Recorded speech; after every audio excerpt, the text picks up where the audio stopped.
Эрхэм харилцагч та бүхэндээ голомт банк үүсгэн байгуулагчны 20 жилийн өн баярын мэнд хүргэе. Эрхэм мөндөд харилцагчид, эрхэм үзэгчтэй голомт банк анх тулгаа тулж галаа бадраснаас хойш амжилт бүтээлээр дүүрэн 20 жилийг ардаа өдлөө. Энэхүү дүүхийг итгэл сэтгэлээрээ бидэнтэй хамтран бичилдсэн эрхэм харилцагч тантай 20 жилийнхээ онцгой баярыг хуваалцаж байгаадаа туйлын баяртай байна. Сайн сайхныг санхүүжүүлсэн энэхүү он жилүүдэд бид олон улсад нэр хүндтэй Монгол улсын тэргүүлэгч банк хэмээн тодор үлдэх дүүхийг бичиж чадлаа. Монгол улсад зах зээлийн эдийн засаг хөгжсөн түүхэн ам тоололтой шил даран бичигдэх 20 жилийн хугацаанд голомт банк санхүүгийн хувьд улам хүчрхжиж хөл дээрээ баттай зогслоо.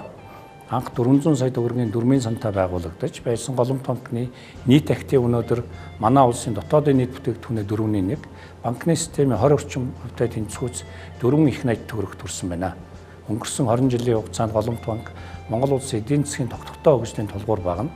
Үндэсний үйлдвэрлэлийг дэмжигч, санхүүгийн шинэлэг бүтээгдэхүүн үйлчлэгийг нэвтрүүлэгч, харилцагчдын итгэлийг хүлээсэн найдвартай банк байж ирлээ. Энэ хугацаанд улсын хэмжээнд орон сууцны санхүүжилтийн 30 орчим хувийг дангаар гүйцэтгэж, үүний үр дүнд иж бүрэн 28 хороос сүмдөрлж, 22 мянга гаруй айл өрхийн нийт 80 мянга гаруй иргэд орон сууцнд амьдрах боломжоор хангагджээ.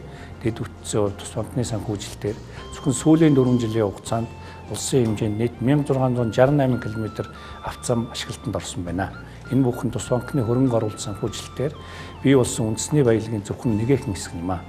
Ингээд голомт банкны үүсгэн байгуулагч, хувь нийлүүлэгчид, эрхэм харилцагч, нийт ажилтнууд та бүхэндээ 20 жилийн ойн баярын мэндийг хүргэж бидний хамтын ажиллагаа үргэлж батчин хөгжил дэвшлийн түүх улам дузаарахын ёроолыг өргөн дэвшүүлье.